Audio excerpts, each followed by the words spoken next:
Então, bom dia a todos, mais uma vez. Vamos dar sequência à apresentação iniciada na semana passada por Jéssica Gonzaga, né, que trouxe um artigo bem interessante relacionando a questão da concentração de aminoácidos e risco do diabetes tipo 2. E Jéssica vai dar continuidade à sua apresentação. Jéssica, por favor. Bom dia a todos mais uma vez. Tá projetando certinho? Deixa Tá eu passar sim, aqui, tá? Ótimo. Assim. Então, na nossa última reunião, eu trouxe esse artigo, né? Que ele aborda ele traça um perfil de aminoácidos, né? Para caracterizar jovens com esse risco de diabetes. Daí, ele é um artigo publicado na revista Diabetes, né? Da Associação Brasileira, da Associação Americana de Diabetes, e ele foi publicado no ano passado. Então, ele aborda que a diabetes tipo 2, ela tem um curso mais agressivo na população jovem e tendo uma característica maior de resistência à insulina, assim como a maior deterioração das funções das células betas. E a gente viu um pouco referente ao mecanismo da secreção da insulina, né? Que ele é maior elucidado referente ao estímulo da alta concentração de glicose. Ele vai estar desencadeando a insulina, ela vai entrar na célula beta, daí vai estar com a ação da glicoquinase, vai fosforilar essa glicose, glicose 6-fosfato, ela é oxidada, essa oxidação vai gerar o ATP, e essa concentração, esse aumento da concentração do ATP vai estar desencadeando o fechamento dos canais de potássio sensíveis ao ATP, despolarizando a membrana da célula, fazendo com que ocorra um influxo de cálcio. E esse influxo de cálcio vai estar desencadeando as aberturas, né, dessas insulinas, que elas ficam em vesículas por exocitose. Daí, né, a gente tem bastante elucidado na literatura essa questão da secreção da insulina, desencadeado pelo alto índice plasmático de glicose, mas a gente vê que outros fatores também vai estar atrelado ao controle da secreção da insulina, trazendo destaque para os aminoácidos. Daí, abrindo um pouco de parênteses referente aos aminoácidos, para que a gente possa relembrar, os aminoácidos, eles são monômeros, né, que formam as proteínas, os peptídeos, enfim. E daí ele tem como sua fórmula geral um carbono alfa, né, ligado a um grupo carboxila, a um hidrogênio e a um grupo amino.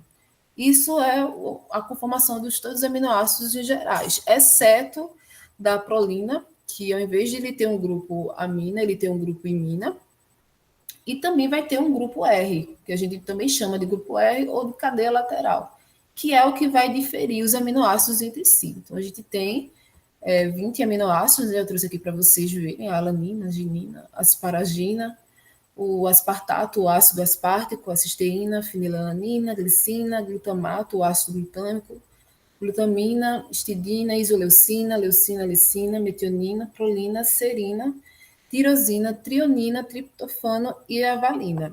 Daí, esses aminoácidos, eles são classificados com base tanto na sua estrutura química quanto no seu grau de essencialidade. E, curiosamente, esses aminoácidos, né, são 20 aminoácidos, e é a partir deles que são feitos, da combinações deles, que são feitas proteínas, né, a partir de ligações peptídicas.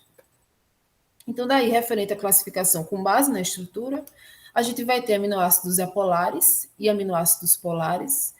Dos aminoácidos polares, a gente tem eles com cargas neutras, né, que é o caso desses 6 aqui, asparina, glutamina, cisteína, tirosina, trionina e serina, e os de carga negativa e carga positiva, né? Carga positiva são os básicos, né? Arginina, histidina e lisina, e os de carga negativa, os ácidos, aspartato e glutamato. A gente tem ainda outra classificação com base na estrutura, né, que é voltada para o artigo, sobre a sua ramificação, né? São os aminoácidos de cadeia ramificada. A gente disse que ele é de cadeia ramificada porque ele possui várias ramificações que conectam mais carbonos da molécula, e os aromáticos, porque eles apresentam um anel aromático em suas cadeias laterais. E eles também estão associados com a absorção da luz ultravioleta nas proteínas. Daí, bom, pulou um pouquinho aqui. Referente ao grau de essencialidade, ele é classificado também com base na capacidade que o organismo tem de sintetizar esses aminoácidos. Então, referentes aos essenciais, a gente tem a isolecina, a histidina, lisina, triptofano, valina, metionina, leucina, fenilanina e trionina. E os não essenciais, arginina, asparagina, glutamina, tirosina, alanina, glicina, prolina, serina, cisteína, aspartato e glutamato. Daí, fechando parênteses referente aos aminoácidos, né? O autor ele traz, referente à influência dos aminoácidos sobre a diabetes, e ele aborda alguns artigos onde foi observado que uma maior concentrações elevadas de BCAA, que é uma sigla para os aminoácidos ramificados, e a referente aos aromáticos, foram associados a um risco de 5 vezes maior de desenvolver a diabetes mellitus, tipo 2. Outros estudos também observou que os aminoácidos de cadeia ramificada em jejum ele estaria positivamente relacionado à acessibilidade à insulina, mas que não desencadearia prejuízos às células betas, né? Daí ele traz que a hiperinsulinemia ela vai ser determinante para a captação dos aminoácidos no músculo. E com base nisso, ele traz a hipótese de que condições dinâmicas estimuladas por insulina podem refletir o defeito no metabolismo dos aminoácidos durante a juventude, né, durante a adolescência, e que uma assinatura metabólica adversa desses aminoácidos poderia caracterizar jovens com pré-diabetes e diabetes tipo 2. Daí o objetivo do artigo é avaliar as concentrações desses aminoácidos, né, aromáticos e ramificados, a glicina e a acetilcarnitina, que é um aminoácido derivado de cadeia curta, avaliando em jovens e em todo o espectro da regulação da glicose e caracterizar também a relação dos metabólicos com a acessibilidade e a secreção de insulina. Daí, como a gente viu anteriormente, esse estudo foi realizado em 127 adolescentes, desses 65 era do sexo feminino, eles tinham idade entre 15 anos, e o estágio de Tanner, que é referente à maturidade sexual a partir de aspectos físicos, estariam em estágio entre 2 e 5, e referente à etnia, 57% eram hispânicos, 31% negros não hispânicos e 12% brancos. Daí, essa amostra, né, de 127 adolescentes, ela foi caracterizada com base no perfil glicêmico deles. Então, os indivíduos que tinham glicemia normal foram divididos entre peso normal e obesos, e os que tinham glicemias entre pré-diabéticos e diabéticos tipo 2. Daí, para excluir, foram exclusos do estudo indivíduos que apresentavam doenças ou que tomassem medicamentos crônicos, né, para doenças crônicas, que pudessem interferir na função do sistema endócrino ou que estivesse gestando. E esse estudo ele foi realizado na unidade de pesquisa metabólica do Centro de Nutrição Infantil. Daí, para a gente relembrar das avaliações que foram feitas, foi vista a composição corporal, o teste oral de tolerância à glicose, que é um teste bastante elucidado, né, e de uso clínico, e o teste CLAMP hiperinsulinêmico, euglicêmico e hiperglicêmico. Esse teste ele é considerado um teste padrão ouro, mas ele não é usado na prática clínica, porque ele é um pouco invasivo. Da outra vez eu não trouxe para vocês, porque por ser um teste invasivo, é um pouco difícil de achar na literatura como é que o protocolo dele em si, mas é visto que o indivíduo ele fica com 3 acessos, né? Um acesso para a infusão de insulina, com a infusão de insulina, outro com a bomba de glicose, para que seja mantido constante, e outra para que seja feito as análises. Ele é um pouco invasivo e dura geralmente 3 horas. Daí, para a composição corporal, foi utilizado o DEXA para ver a massa gorda e a massa livre de gordura, e a ressonância magnética para avaliar o tecido adiposo abdominal e o subcutâneo. O teste oral de tolerância à glicose foi feito durante 2 horas, né? Foi utilizado marcadores durante 2 horas, com ingestão de 1,75 por quilograma de dextrose. Daí foi avaliada a concentração de glicose e insulina e também, oportunamente, foi avaliada as concentrações dos aminoácidos no período de jejum e após as 2 horas. Já referente ao teste CLAMP hiperglicêmico, eles foram orientados a não praticar atividade física 24 horas antes ao internamento. Então, esses participantes, eles chegaram de noite no hospital, se internaram.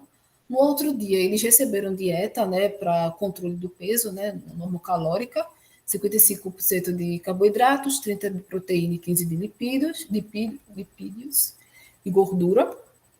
Daí, eles passaram o dia sendo alimentados no hospital, sobre essas condições. À noite, passaram pelo jejum para que pudesse depois fazer esse teste CREMP, hiperinsulínico e euglicêmico.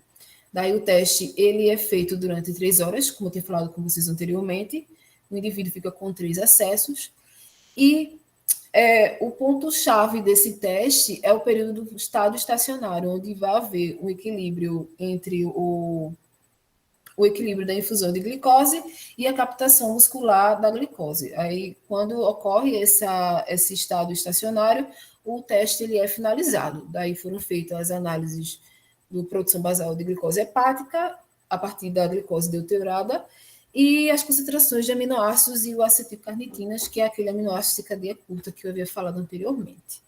Daí, das medições bioquímicas, foram avaliada a glicemia plasmática, o perfil metabólico, por esses elucidados métodos. Análise estatística eu já tinha falado, daí por ser um pouco longo eu não vou me ater tanto. Daí, o que ele difere normalmente desse tipo de estudo é que ele utilizou o valor de P bicaudal de 0,025 como estatisticamente significativo. Normalmente a gente faz 0,05, né? Mas esse valor aqui, na verdade, só foi utilizado para os testes de correlações, né? O de Pearson e Spearman. Daí, referente às tabelas, eu vou me ater só aos principais resultados, né?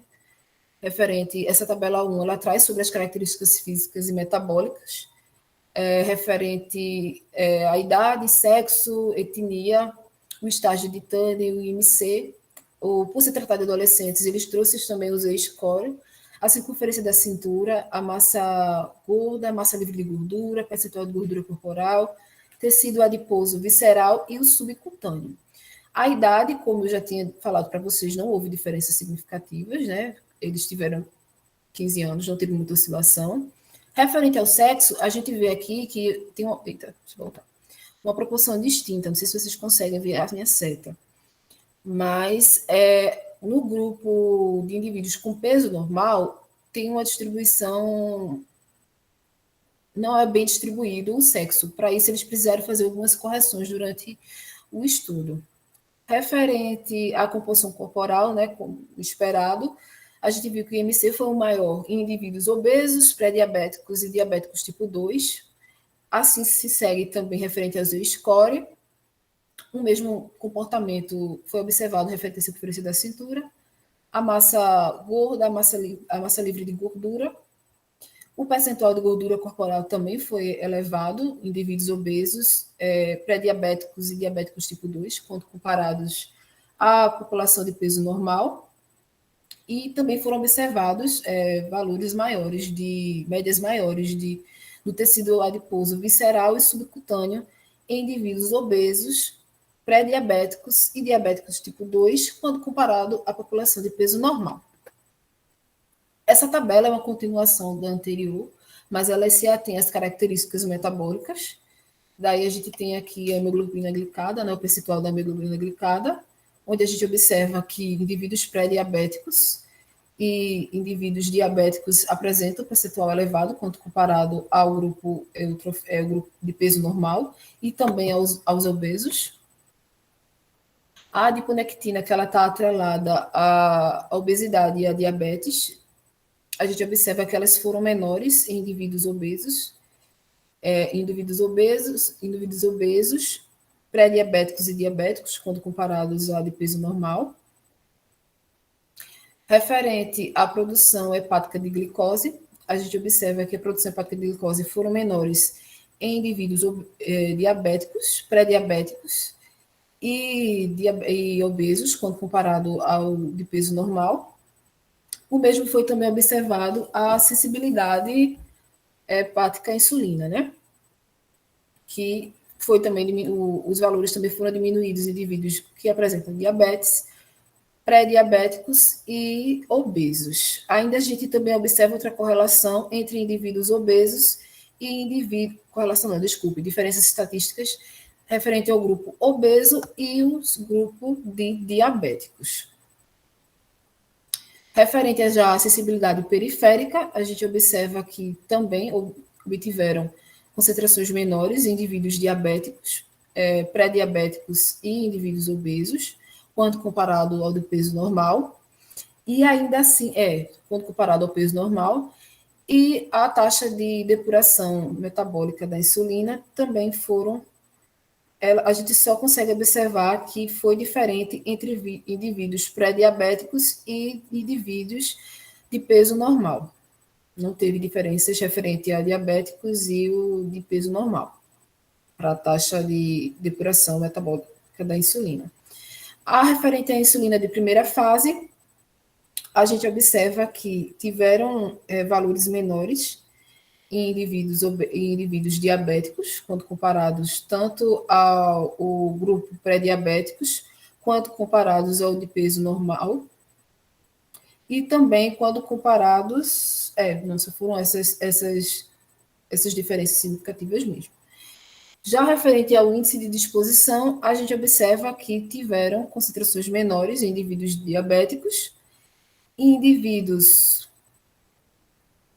obesos, quando comparado aos diabéticos, e indivíduos obesos, quando comparados aos pré-diabéticos.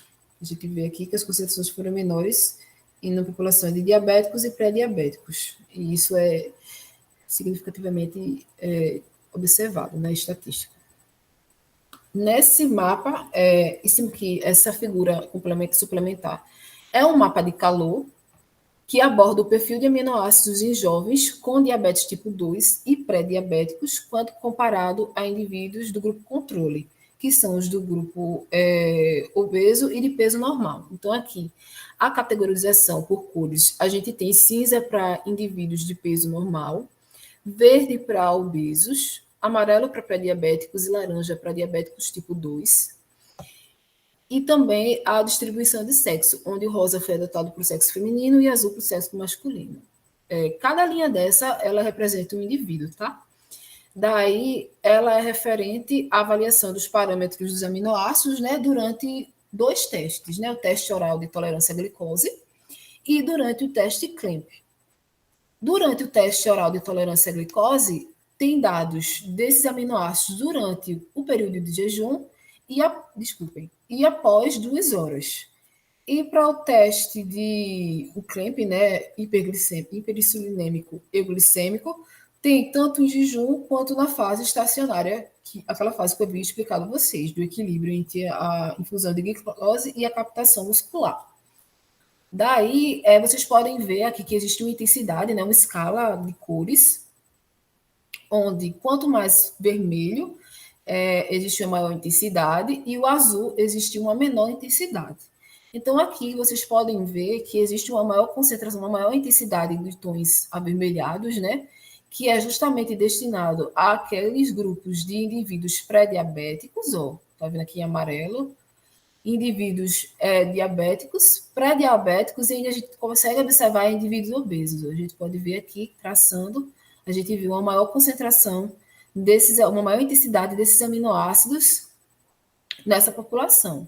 Aqui, onde a gente tem uma maior concentração de indivíduos eutróficos, ó, a gente vê que existe uma menor intensidade na concentração desses aminoácidos. A gente tem essas concentrações expressas em níveis, né? Numa figura de coluna. Nessa figura, ela traz referente ao perfil de aminoácidos em um estágio de jejum pós-absortivo, e a B, referente sobre o estímulo da insulina em condições de estágio estacionário, referente ao teste CLAMP. Então, ambos são referentes ao teste CLAMP, sendo que a A é no período de jejum e a B no estado estacionário. Daí a gente tem as concentrações e aqui os aminoácidos. eu vou me ater apenas aos que tiveram resultados, né, significativos. A gente aqui vê que a alanina teve concentrações maiores quando comparado ao grupo eutrófico. Desculpe, eu não havia explicado para vocês as cores. Em branco é os de peso normal, esse cinza mais claro, obeso, cinza mais escuro, pré-diabéticos, e em preto, o diabéticos tipo 2, né? Os diabéticos. Aí, para a alanina, a gente vê que as concentrações de alanina na população obesa, pré-diabética e diabética, elas foram maiores quando comparado a indivíduos de peso normal. A gente também vê que as concentrações de glicinas, elas foram menores nos indivíduos que têm diabetes tipo 2 e indivíduos que têm pré-diabetes quando comparado aos eutróficos. Referente à lisina, a gente observa que as concentrações foram maiores em indivíduo obeso, pré-diabético e diabético, quando comparado aos de peso normal. Nas concentrações de triptofano, a gente observa que os indivíduos que apresentam pré-diabetes e os indivíduos que apresentam obesidade tiveram concentrações maiores quando comparado aos grupos, à população de peso normal, mas a gente aqui não viu níveis significativos de concentrações de triptofano maiores quando comparado nem aos grupos de obesidade, nem a pré-diabéticos, nem ao de peso normal. Já referente às concentrações de tirosina, a gente observa que houve concentrações maiores de tirosina em indivíduos obesos, pré-diabéticos e diabéticos, quando a gente compara com os eutróficos. E para a valina, a gente nota que apenas os indivíduos com diabetes tipo 2 tiveram concentrações maiores quando comparado ao peso normal. Aqui, referente ao período de jejum, a gente tem que a valina é um aminoácido de cadeia ramificada, a tirosina e o triptofano são aminoácidos aromáticos, e aqui também a glicina ela não é considerada, não tem essa classificação de ramificado nem de aromático.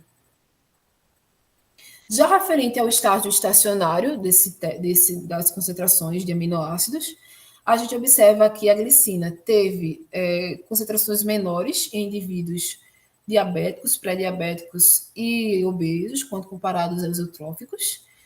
A isoleucina, que é um aromático, que é um aminoácido de cadeia ramificada, tiveram concentrações um pouco maiores de isoleucina quando no grupo de diabéticos, quando comparados aos eutróficos, e também do grupo de diabéticos quando comparado aos obesos. Nas concentrações de lisina, tiveram concentrações maiores em indivíduos diabéticos, pré-diabéticos e obesos, quando comparados aos eutróficos. Na tirosina, teve concentrações. A tirosina é um aminoácido aromático, teve concentrações maiores nos indivíduos obesos, quando comparados aos eutróficos.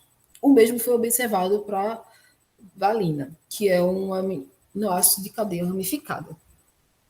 Nessa outra tabela, né, é trazido, na verdade, isso é uma tabela de correlação, onde é vista a relação dos aminoácidos com medidas de adiposidade, adiponectina, sensibilidade periférica e hepática à insulina e a taxa de depuração da insulina. Então, quando a gente fala de medidas de adiposidade, a gente está falando de IMC, circunferência da cintura, percentual de gordura corporal, tecido adiposo visceral e tecido adiposo subcutâneo. Daí, dos aminoácidos que foram avaliados, foram feitas essas correlações, foi a glicina, a glutamina, o glutamato, a proporção de glutamina por glutamato, a valina, a leucina, a isoleucina, essas três são de cadeia ramificada, a tirosina, a fenilalanina, a lisina e a alanina. A tirosina, a fenilalanina e a só a lisina e a tirosina e a fenilalanina que são aromáticos. Daí aqui, a gente olhando referente à glicina, foram vistas correlações tanto do período de jejum quanto no período estacionário do teste Clamp. Daí, avaliando essas medidas de adiposidade durante o período de jejum, foram observadas correlações negativas. No período do fase estacionário, a gente também foi observado correlações negativas. Onde tiver um tracinho é referente a dados que não tiveram correlações maiores que 0,025. Daí, referente a essas medidas de adiposidade, para a glicina foram vistas essas correlações negativas, tanto em jejum quanto na fase estacionária. Na adiponectina foram vistas correlações positivas nas duas fases, né, jejum e estacionária. E nas medidas da acessibilidade hepática, periférica e hepática, foram observadas correlações positivas, tanto no período de jejum quanto no período do estado estacionário. O mesmo foi observado para a taxa de depuração da insulina. Já para a glutamina, no período de jejum, das medidas de adiposidade, a gente consegue observar que foi vista correlações negativas apenas no percentual de gordura e não foram notadas nenhum tipo de correlação significativa para o estado estacionário. E a gente também observa que para a adiponectina também não foram observadas correlações significativas, né? Já para a avaliação da acessibilidade à insulina, apenas foi observadas correlações positivas no estado de jejum para sensibilidade à insulina periférica e não foram observadas para a taxa de depuração da insulina. Já referente ao glutamato, para as medidas de adiposidade foram observadas correlações positivas, tanto no período de jejum quanto no estado estacionário. Para a adiposidade, a gente vê uma relação inversa, né, uma correlação negativa. O mesmo também foi observado para a sensibilidade hepática e periférica à insulina, assim como a taxa de depuração. Avaliando já a proporção das concentrações de glutamina sobre as concentrações de glutamato, a gente observa a correlação negativa dos índices das medidas de adiposidade, tanto no período de jejum quanto no período da fase estacionária, estado estacionário. Para as medidas para as concentrações da adiponectina, a gente observa concentrações positivas e o mesmo comportamento a gente observa referente às concentrações da proporção, referente às concentrações periféricas da sensibilidade à insulina e hepática. O mesmo foi observado referente à taxa de depuração. Foram observadas correlações positivas no período jejum e no período estacionário. Para as concentrações de valina, observando as medidas de adiposidade, a gente observa a correlação positiva notada apenas na circunferência da cintura no período de jejum, correlação positiva, e foram observadas correlações positivas em todas as medidas de adiposidades no período do estado estacionário. Na avaliação da adiponectina, a gente não observa nenhuma correlação no período de jejum, mas foram observadas correlações negativas nas concentrações de valina sobre a adiponectina no estado estacionário. O mesmo foi observado de correlação negativa para as concentrações de valina sobre acessibilidade periférica e hepática para a insulina, né? Tanto no estado estacionário quanto no estado de jejum. E referente à taxa de depuração da insulina, foram observadas correlações negativas apenas no estado estacionário.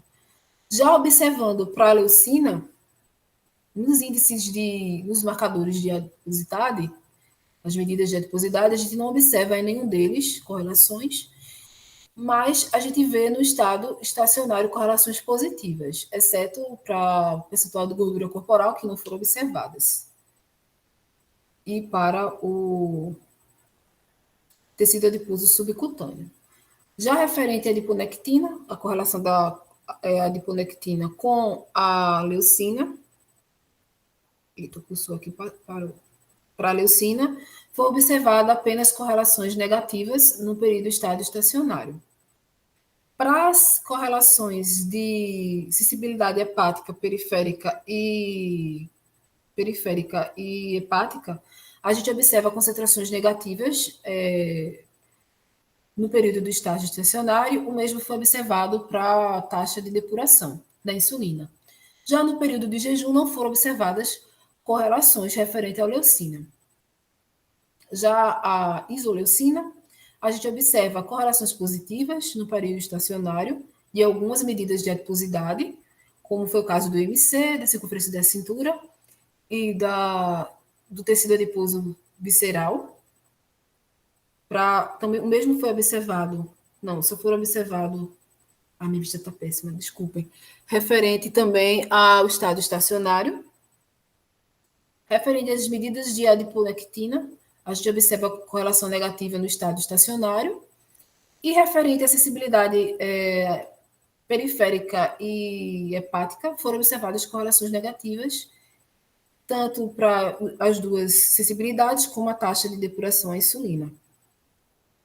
Referente à tirosina, todas as medidas de adiposidade foram observadas, tanto no estado estacionário quanto do jejum, correlações positivas e correlações negativas para tirosina, referente às correlações com a adiponectina, foram observadas negativas, e nas medidas de sensibilidade periférica, hepática e a taxa de depuração, tanto em jejum quanto no estado estacionário foram observadas correlações negativas.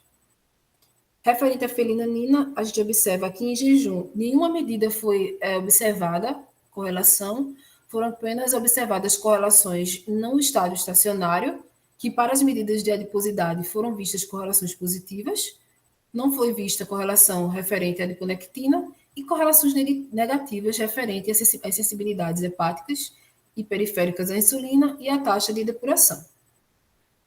Referente à lisina, todas as medidas de adiposidade também foram observadas, tanto no período de jejum quanto no estado estacionário, correlações positivas, correlações negativas durante o estado estacionário da adiponectina e correlações negativas observadas, as concentrações de lisinas, sobre as correlações com a sensibilidade hepática, periférica à insulina e da taxa de depuração. E, por último, referente à alanina, foram observadas, no período de jejum, medidas positivas, correlações positivas nas medidas de adiposidade, exceto para os tecidos adiposo, subcutâneo e visceral, não obtiveram correlações, e no de jejum foi observado para o IMC e circunferência da cintura. Já nas avaliações das concentrações referente à sensibilidade hepática e sensibilidade periférica à insulina, foram observadas correlações negativas apenas no período de jejum. Os outros marcadores, em período de estado estacionário, não foram observadas medidas de correlação, não foram observadas correlações. Aqui, como eu havia falado para vocês anteriormente, foi feito alguns ajustes referente à etnia, referente ao sexo, sobre essas correlações, né? É possível que a gente adicione nessas correlações algumas correções. A gente pode fazer correlações referente ao sexo, à etnia, à idade. Daí, essa figura 2, ela traz essas relações, essas correlações, né, das concentrações de aminoácidos no período estacionário do teste CLAMP, e sobre a sensibilidade periférica à insulina, de forma geral, e sobre o índice de disposição. Daí, a gente tem aqui, essa tabela ela era toda vertical, mas para que a gente pudesse visualizar melhor, eu cortei ela e coloquei ela horizontal, né? Daí eu peço para que vocês se atentem aqui, essas duas primeiras, que é referente às concentrações de valina, sobre a acessibilidade à insulina e sobre o índice de disposição. Em ambas, a valina apresenta uma correlação negativa. Daí, como que a gente faz para interpretar aqui? Em círculo vazado, a gente tem os indivíduos de peso normal. No círculo preenchido em cinza, os de obesidade, o losango cinza, pré-diabéticos, e o losango preto, os indivíduos de diabetes. Daí a gente vê uma linha, né, traçada. A gente vê que quanto mais próximo essas formas geométricas estiverem da linha, maior é a correlação. Daí ele trouxe aqui, dois parâmetros de correlação, né, de Spearman e de correlação de Pearson. Geralmente é adotado só o Spearman quando tem quando a gente adiciona algum tipo de controle, que nesse caso ele corrigiu para o sexo, para a etnia, que tinha uma maior discrepância. Daí aqui a gente vê que a valina, e tanto na sensibilidade à insulina quanto ao índice de disposição, tiveram correlações negativas. Já para a leucina, a gente também observa que houve correlações negativas, né, nas concentrações. Aqui a gente observa que para a isoleucina e para a isoleucina teve também concentrações negativas. Daí aqui, só para que a gente possa entender melhor, a valina, a leucina e a isoleucina são aminoácidos de cadeia ramificada. E em todos eles, as correlações foram negativas, tanto para a acessibilidade à insulina, quanto para o índice de disposição. Daí aqui, referente às concentrações de glicina, a gente vê que as correlações foram negativas, ou seja, quanto maior o índice de glicina, maior a acessibilidade à insulina. A gente vê também que teve correlação positiva referente ao índice de disposição. Aqui também foram observadas correlações referentes à proporção de glutamato e glutamina. De glutamina e glutamato, na verdade. E também foram observadas correlações positivas. Então, aqui, trazendo um status geral, a gente observa que as concentrações de aminoácidos aromáticos ramificados, eles se correlacionam negativamente com a acessibilidade à insulina e ao índice de disposição, e positivamente a glicina e a proporção de glutamina sobre glutamato. Nessa outra figura suplementar, ela traz um perfil, na verdade, isso é uma avaliação adicional que o artigo nem discute com tanta profundidade, mas ele traz essa figura suplementar 2 referente ao perfil de acetilcarnitinas no período de jejum e no período do estado estacionário do teste CLAMP, em jovens diabéticos e pré-diabéticos, em comparação aos indivíduos de peso normal e indivíduos obesos. Daí essas colunas em verde é referente ao de peso normal, a cinza obeso, amarelo pré-diabéticos e vermelho diabéticos tipo 2.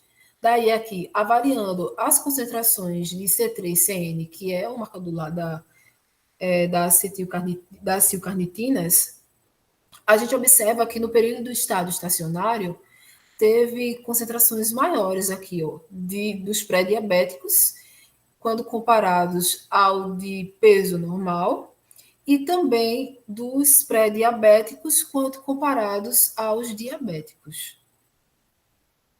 Aqui, para as concentrações de C4, a gente observa que no período de jejum foi observado concentrações maiores de pré-diabéticos, nos indivíduos pré-diabéticos, quando comparados ao do peso normal, e dos indivíduos pré-diabéticos, quando comparados aos obesos. Aqui a gente observa que também, para o período do estado estacionário, a gente observa que teve concentrações maiores em indivíduos pré-diabéticos, quando comparados aos de indivíduos obesos, e quando comparados aos diabéticos, né? Para C4, sobre derivados de isobutiril, a gente vê que houve concentrações maiores, tanto do grupo de obesos, pré-diabéticos e diabéticos, quanto comparados aos eutróficos, né, no período estacionário, e também quando comparado ao grupo, entre os grupos pré-diabéticos e diabéticos. Não foram observadas concentrações, diferenças significativas para C5, e para C5 com derivados, né, de isovaleril, a gente observa aqui no período de jejum, tanto no período de jejum quanto no período estacionário, a gente observou que concentrações maiores em pré-diabéticos, quando comparados ao de peso normal, de pré-diabéticos, quando comparado aos obesos, e pré-diabéticos, quando comparados também aos diabéticos. Bom, trazendo o resumo desses resultados, né, que foi abordado, ele traz que as concentrações de BCAA, que são os aminoácidos ramificados e os aromáticos, estavam elevados, e as concentrações de glicina e da proporção glutamina por glutamato estavam reduzidos em comparação com aqueles adolescentes de peso normal. E ele também aborda que a glicina e a proporção de glutamina por glutamato está positivamente relacionados à função das células beta, com relação oposta observada para os aminoácidos de cadeia ramificada e para os aminoácidos aromáticos. Daí ele traz, em comparação com outros artigos, que esse mesmo achado ele foi observado para indivíduos adultos, né, em estudos realizados com adultos. Então, a gente observou que existe um padrão metabólico, esse mesmo padrão metabólico é traçado em estudos similares com adultos diabéticos, onde foi observado que níveis elevados de BCAA e aminoácidos aromáticos e também a redução da glicina e dessa proporção observada, glutamina por glutamato, está relacionada com a disfunção dessas células betas, e estudos também realizados com indivíduos adolescentes, foi observada essa elevação do BCAA e dos aminoácidos aromáticos associado à obesidade e à resistência à insulina. Outro estudo também que foi abordado em adolescentes, que se propôs a avaliar essa resposta do BCAA ao teste oral de tolerância à glicose em adolescentes resistentes à insulina, que foi identificado que existia também níveis elevados de aminoácidos de cadeia ramificada.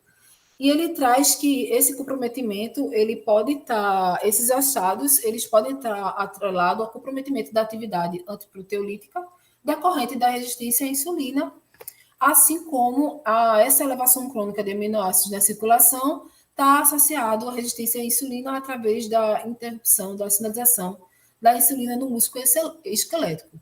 E também outros estudos estudos experimentais, na verdade, realizados em ratos, identificou que a restrição do BCAA, no estudo experimental, onde foi restringido o BCAA, houve uma melhora da acessibilidade à insulina, nesse estudo aqui, de White, de 2016. Outro traçado observado também em outros estudos é que o aumento negativo da glutamina, ela contribui para a perda da função das células betas. Em contrapartida, quando existe uma proporção de um aumento da glutamina, e vai fazer a proporção da glutamina sobre a concentração de glutamato, houve uma melhora desse efeito das incretinas, já que são hormônios relacionados, esse efeito incretina referente a hormônios que aumentam a acessibilidade à secreção de insulina, né? Outra achado do artigo é que foram observadas concentrações elevadas do aminoácido da lisina, né? E isso poderia estar atribuído a um mecanismo compensatório, tendo em vista que a lisina é um precursor do ácido aminoadípico, ao qual ele está relacionado com a melhora da secreção da insulina. Então, foi observada essas concentrações elevadas de lisina e que poderia estar associada com um mecanismo compensatório, talvez uma resposta fisiológica. Outro achado complementar, me parece que no artigo, talvez vá ter, é um artigo recente, né, como eu ia falar para vocês, foi de abril de 2024, me parece que talvez possa vir outros artigos referentes a esses derivados de aminoácidos de cadeia ramificada, sobre também essas avaliações da acilcarnitinas, né? Que o artigo ele trouxe que observou naquela última tabela concentrações elevadas de acilcarnitinas e dos derivados de aminoácidos ramificados, como isobutiril e isovaleril, em jovens com disglicemia, né? Esse achado foi do artigo que eu acabei de elucidar para vocês. Daí ele traz um outro artigo, em comparação, realizado com crianças. Esse artigo ele foi realizado com adolescentes, mas esse que ele trouxe foi realizado com crianças de 6 a 10 anos, que também foi observado o mesmo achado, né? Onde esses derivados de aminoácidos de cadeia ramificada, como, por exemplo, butirilcarnitina, estava elevado em indivíduos obesos, em crianças de 6 a 10 anos obesas. Bom, gente, referente ao artigo, a discussão do artigo que eu poderia trazer foi isso que ele abordou, e o artigo conclui que a redução da acessibilidade à insulina na juventude, ela vai estar associada ao comprometimento no metabolismo dos aminoácidos, né? E referente ao traçado da assinatura metabólica, ele traz que uma assinatura metabólica de baixo níveis de glicina, baixa proporção glutamina e glutamato e elevados níveis de BCAA e aminoácidos aromáticos estariam associados à disfunção das células betas.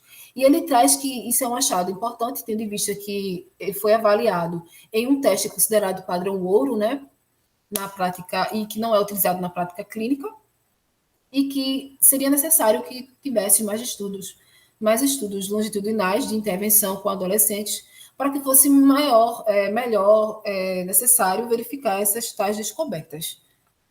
É isso, gente.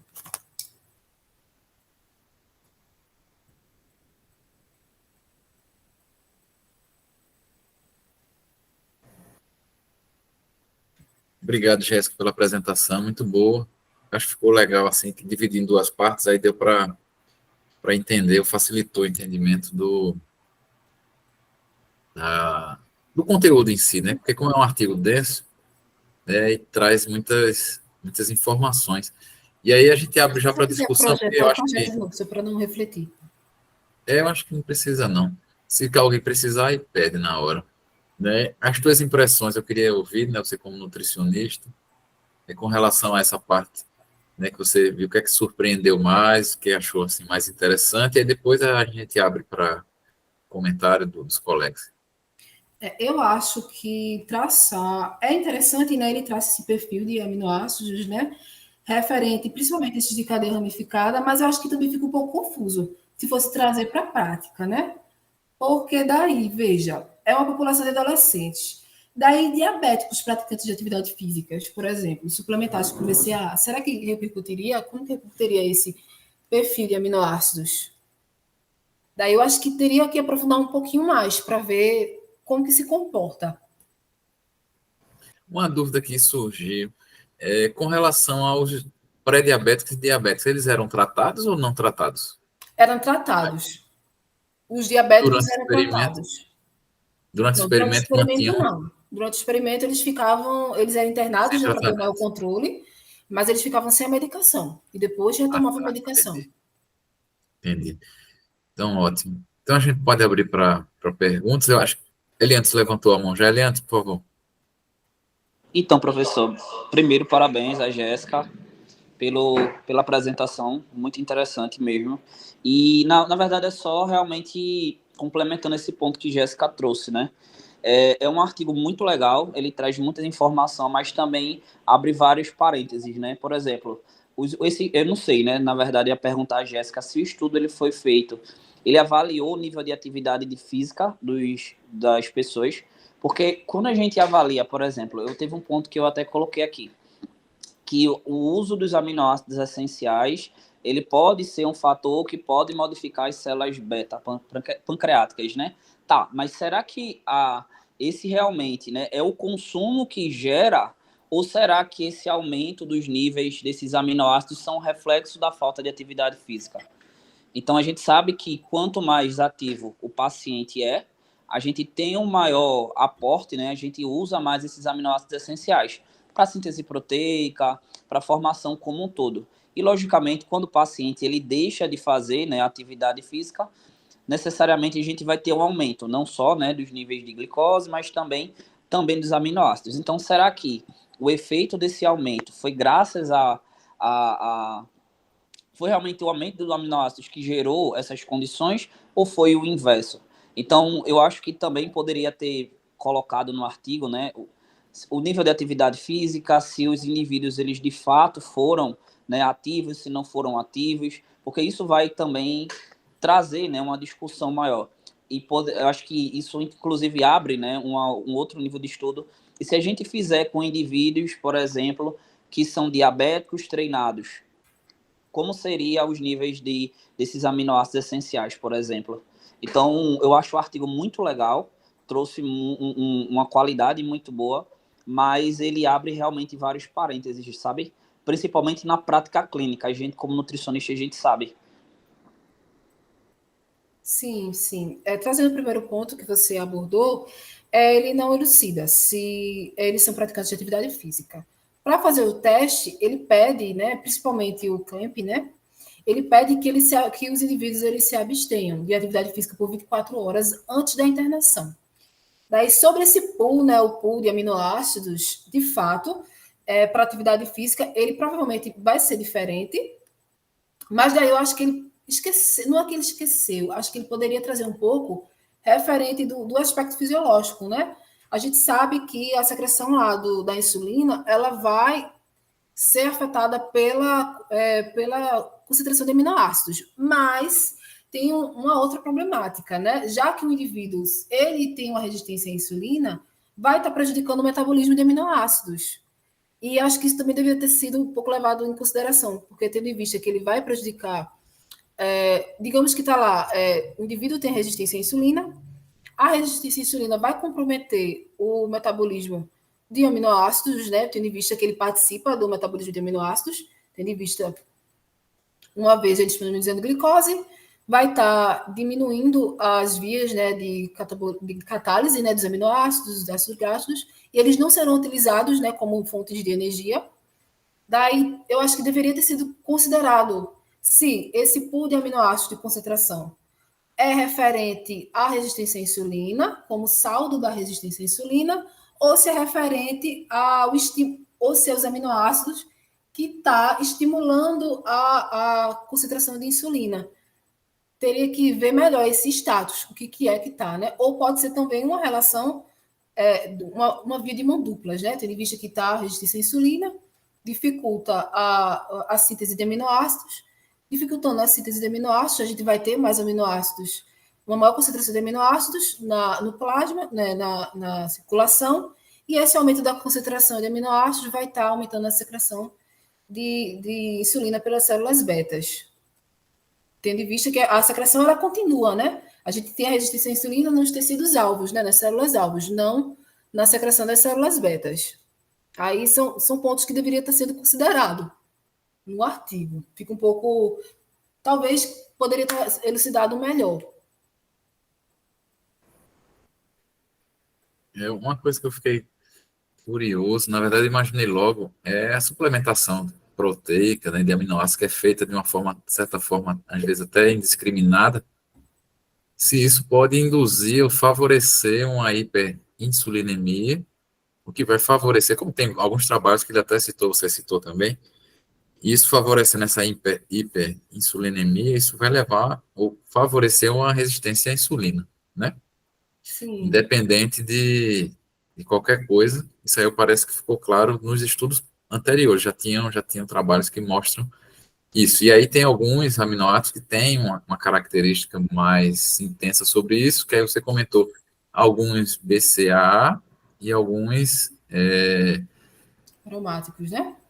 Os aromáticos, alguns, não foi que estava na parte da introdução. E isso realmente é um ponto interessante. E até como um marcador, e aí do resultado dele, ele traz alguns aminoácidos como marcadores metabólicos, em termos de clínica, para se avaliar um paciente. Né? Por exemplo, se a glicina tiver em concentrações baixas, é um marcador, é um indicativo que talvez a funcionalidade ou a ativação ou liberação de insulina e a célula beta em si, ela não esteja tão bem funcional. E um outro que ele levantou foi o GLN, é glutamina, Jéssica? GLN? Glutamina, isso, glutamina. Glutamina por GL1 glutamato. ou Foi a GLN? razão. GLN? GLN dividido por GLN é GLU. Glutamato. Pronto, glutamina dividida por glutamato, é a razão, né, que ele fez. Também é outro marcador metabólico importante, né, se tiver em concentrações baixas, pode ser um indicativo. E da mesma forma, os outros, os BCA e os aromáticos, alguns, se tiverem em concentrações altas no jejum, pelo menos foi o que eu entendi, isso pode ser um indicativo também da disfunção Isso. Em jejum, no estado estacionário também foi observado. No estágio estacionário, uma disfunção da célula beta, né? Funcionamento. E uma coisa, outra, né, também importante, e aí já trazendo dos trabalhos, né, que você, Jéssica Oliveira também, e Tafnis com as crianças, vocês com as mães, foram feitos, que a gente fez essa parte, essas medições, né, até do artigo que foi submetido, está em análise, justamente desses aminoácidos no sangue das mães e das crianças, né, também, né, avaliando um pouco sobre esses esses padrões, né, esses parâmetros. Desses que a gente avaliou, se eu não me engano, a glicina que estava em condições ou em níveis mais baixos quando comparado. E aí fazendo essa análise da correlação que foi feita aí, parecida com relação ao IMC, se eu não me engano. Acho que foi mais ou menos isso. Mas é bem interessante. Alguém mais quer colocar alguma coisa? Eu quero, professor. Ele, lógico, né, o artigo ele foca em diabéticos e pré-diabéticos, né, que é o foco do artigo. Mas se você observar, acontece o mesmo na maioria dos marcadores com obesos. A maioria dos marcadores que apresentam elevados em pré-diabéticos e diabéticos também estariam elevados em obesos. Isso, exato. Viviane, acho que comentasse alguma coisa aqui, Viviane? Deixa eu... Oi, João, que tava travando muito para mim. Aí teve um momento que você falou, aí ficou paralisada a tela, eu achei que tinha caído. Talvez tenha sido só a minha internet. Ah, tá. Ah, você perguntou, caiu, foi? No chat. Foi. Entendi agora. Alguém mais, gente, quer comentar alguma coisa a respeito da prática que vocês têm visto, alguma outra coisa com relação à apresentação e o artigo em si? Caso não, então a gente...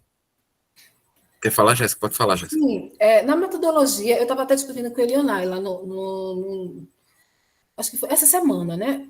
Eu vi que ele utilizou o DEXA, né, para fazer composição corporal e a ressonância magnética. Quando eu vi assim, oxi, ressonância magnética. Aí eu pensei, por que o DEXA ele não seria capaz de fazer todas as avaliações? Daí, eu acho que, o senhor sabe se o DEXA ele faz a avaliação, por exemplo, do tecido adiposo subcutâneo e o visceral separadamente, ou realmente precisaria fazer via ressonância magnética? Tem que fazer por ressonância magnética. O DEXA ele não Divide os divide, tecidos, né? não, por região, não. Você pode dividir região abdominal, o braço, perna, mas a parte interna... Aí, no caso, o abdominal, ele generaliza, né? Visceral e Genera... subcutâneo. Isso não tem como separar, não. Alguma outra questão, gente? Se não, a gente encerra por aqui. A apresentação agradece mais uma vez a Jéssica pela apresentação e a gente se vê na próxima semana com a apresentação de Jackson, né, Milka e Suelen, do grupo B, Vitamina B. Tá bom? Abraço.